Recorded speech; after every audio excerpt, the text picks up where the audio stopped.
team too much? I know we all talk about the heroics of Travis and Kirk, but at the start of the series we had him opening every match. Does that upset the team, Bella?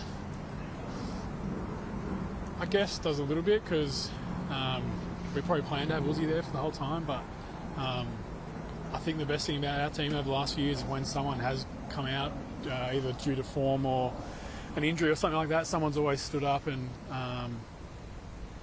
done their job, and I think Trav did that last week. And even without Pat and Josh, I think some bowlers have come in and done a good job. So we're obviously got a huge depth in our squad, and we can sort of replace anyone if we need to. What do you think of hybrid batting orders? And something that you could... I'm a bowler, mate. Thought you'd say. Can you talk us through your test last week, Scotty? First innings, the second innings. Ronnie the other day kind of said that they maybe got you bowling some fuller stuff than what you normally do. Yeah, I think Ronnie's probably nice.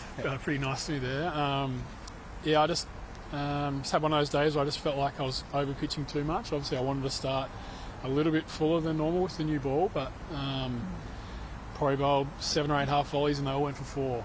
Some days half of them don't and your figures look a bit better, but obviously bowling against some very good players and they hit him straight in the middle of the bat and I went for 4, and then so I was pretty happy with how I bounced back in the second innings. Didn't bowl too many half volleys, but I sort of went back to my natural length, stuff that I know I'm really good at, and I probably was obviously really disappointed with how I bowled in the first innings because generally I don't bowl too many half volleys.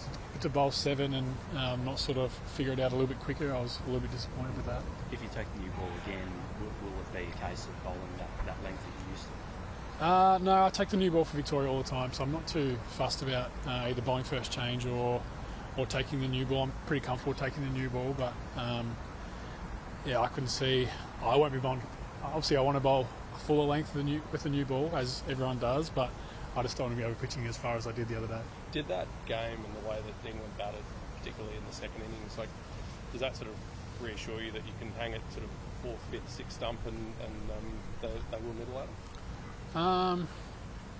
It probably just proves to me that my good stuff doesn't matter who it's to. I think it feels like when I'm getting in the right areas, it's good enough to anyone, and I think that gives me a little bit of confidence that I can, if I'm nailing my game, which is what I want to do, and come into any format of the game, if I'm on my game, I'm good enough to compete with anyone. Because you guys had, if you go back to 12 months, you've had a pretty good plan of Virat Kohli over a number of years where you can test him in that area. Is that the sort of thing that can work against these guys?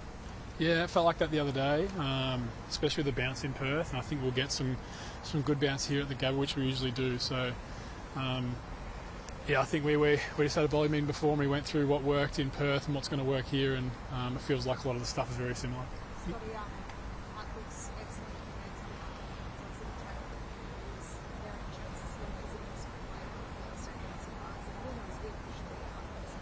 I'd love to see him out there playing.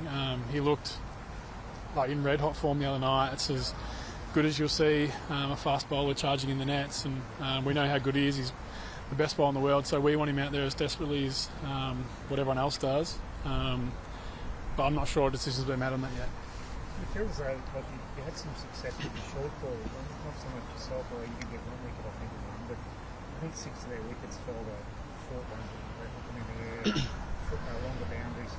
Is that something you've discovered about another weakness that they might have that you could use here with the bounce, etc.?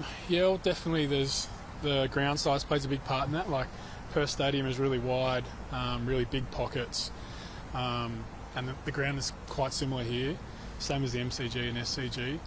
Adelaide's probably the only one that's a little bit different. I think that worked in our favour.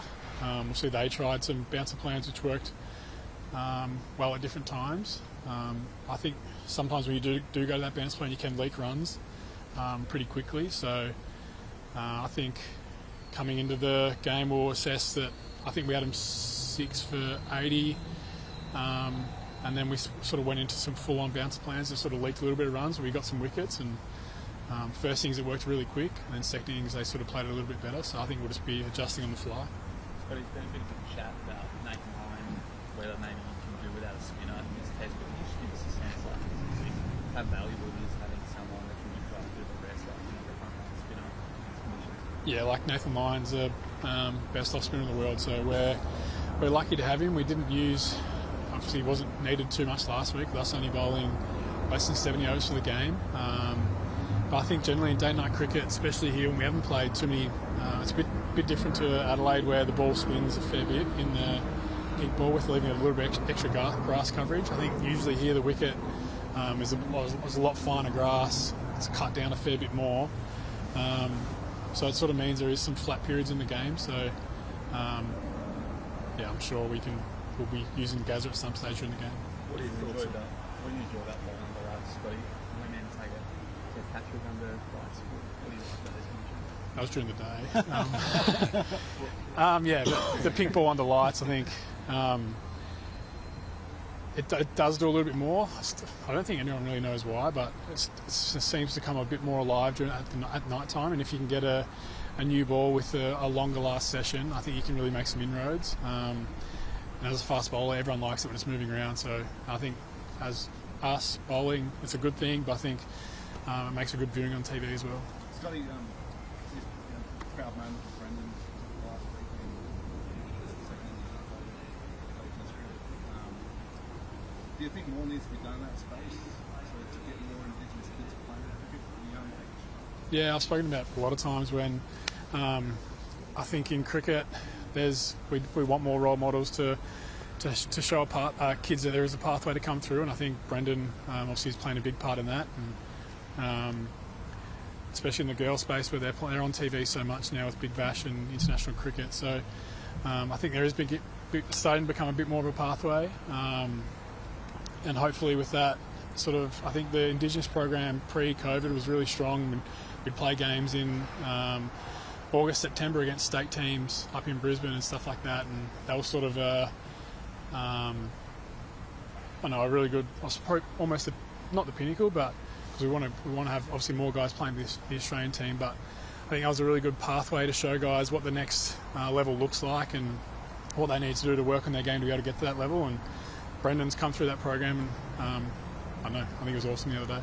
Scott, it seems like everything England do away from the field attracts attention. The latest thing was riding a scooter. Could you talk about your own experience in England when you toured there? I'm assuming you were allowed to go about your business away from the game relatively quietly. Yeah, I guess you can. Yeah. I don't know. I don't know how to answer that.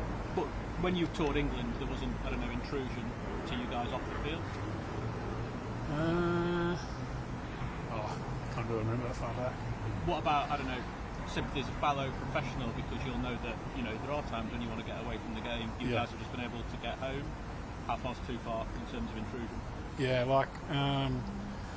I think you want to enjoy your free time, especially like we're here, we can go home and see our families and stuff like that. But it sort of comes with the landscape a bit that we've got a responsibility to uphold the laws and wear helmets and stuff like that. I'm not just talking about riding scooters, in general. Yeah, I know you do like your privacy. I'm the same. I'm a pretty private person, so I like being able to go home when I can and not have cameras in my face all the time. Scott, just the way that the game went for you last week, and everyone talks about the roles that you get on, and that Shield game against New South Wales at Junction Oval kind of played out in a similar way where you struggled early on and then you got on that role. Do you think maybe too much pressure on yourself to find it or go searching for it? Oh yeah, I'm probably the one who puts the most pressure on myself, and I think in years gone by, I sort of found it a bit quicker. But then I think with this year, sort of having a bit of a shorter bowling lead-in, especially to the Shield season, now I feel like I'm going really well. I think just the other day, first day of the test, was a bit of an off day, so hopefully I can, if it does happen like that again, I can rectify it a bit quicker. The usual proviso, take 1 or 2 in August. The usual proviso is not a selector, but if it was out, would you expect Trav to open given what happened last test? And if an extension, who do you think is likely to come into the middle order? We're talking about Bo or Ringo. Yeah, I'm not sure about the middle order, but I'd probably expect Trav to open with the makeup of our squad. Just in terms of Bo, obviously he was, everyone sort of noted he was unlucky to miss out last test. From You know, nothing's guaranteed, but from a deserved perspective, would it be nice in terms of what you guys value that someone who's done so well gets a recall as soon as one's provided? Yeah, like he's obviously done really well. He's like a big part of the team when he was in it. Like he was making really good runs at 6. He's won really important overs, and I think you've seen him in the field. He's a gun catcher, so anytime that he's in the team, it makes us a stronger team. But I've got not really any idea of what they're going to do to bat at someone who goes at 5. Like I don't know if Greenie might go up 1 and they'll pick someone else at 6, or if they'll keep Greenie at 6 and someone else will go at 5. So probably find out tomorrow or the next day. All right, all good guys. Thank you.